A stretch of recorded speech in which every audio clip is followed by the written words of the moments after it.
Elijah, one of the greatest prophets to have ever lived, was born in Gilead, which is located in modern-day Jordan. This hilltop marks the reputed place of his birth, but it was across the river in Israel where his most significant work would take place. At the time, Israel was in deep sin and apostasy, and they were worshipping Baal instead of God.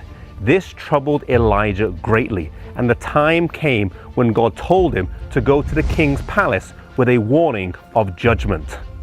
At the time, Israel was split. There was the northern tribes and the southern, and he went to King Ahab, who was presiding over the northern tribes.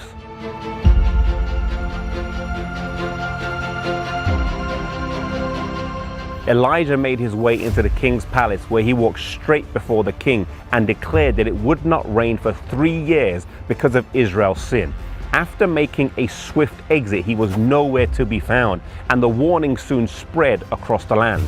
Elijah found refuge firstly by the brook Cherith, and then after it had dried up, he went to the widow of Zarephath, where miraculously they were sustained as the flour and oil was replenished each day.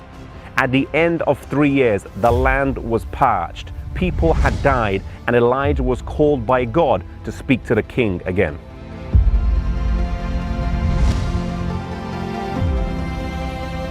Appearing before the king who so despised him, Elijah told him to meet him along with the prophets of Baal on Mount Carmel. Mount Carmel was known for its lush green beauty, but it had dried up, and it would be the place for the showdown between Elijah and the prophets of Baal, between the true God and false gods. As the people gathered there, Elijah cried out to them, "How long halt ye between two opinions? If the Lord be God, then follow him. But if Baal, follow him." No one responded. Elijah then set the ground rules. There were to be 2 bulls chosen, 2 altars made. The prophets of Baal were to go first, and they had to call down fire from heaven. All day they cried out to their gods, but nothing happened. At the end of the day, they were out of ideas, and it was now Elijah's turn. He instructed that 12 pots of water be poured on the altars first. Then, humbly crying out to his God, he called for God to show to the people that he was the real God. As Elijah ends his prayer, fire descends from heaven and consumes the altar.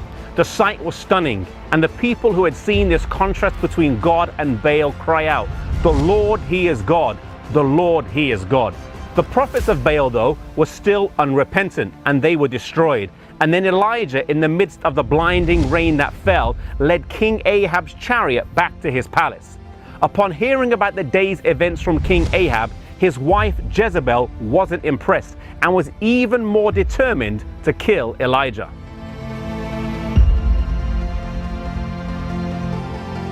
When Elijah heard this, fear and despair overtook him, and he ran away, eventually ending up in Mount Horeb after a 40-day journey. Elijah went through an experience that many of us do, in that after his great spiritual victory here on Mount Carmel, he went through a time of deep despair and discouragement. Oftentimes we can be prone to doubt and depression right after a spiritual high. Whilst in Horeb and wondering if there would ever be a revival and reformation in Israel, God came to him and told him they had 7,000 that had still not bowed the knee to Baal. Sometimes we can feel like Elijah in that we're the only one who's worshiping God where we live. And sometimes it can overtake us. In those moments, we need to remember God's words to Elijah that he has 7,000 who have not bowed the knee to Baal, and remember that we are not alone.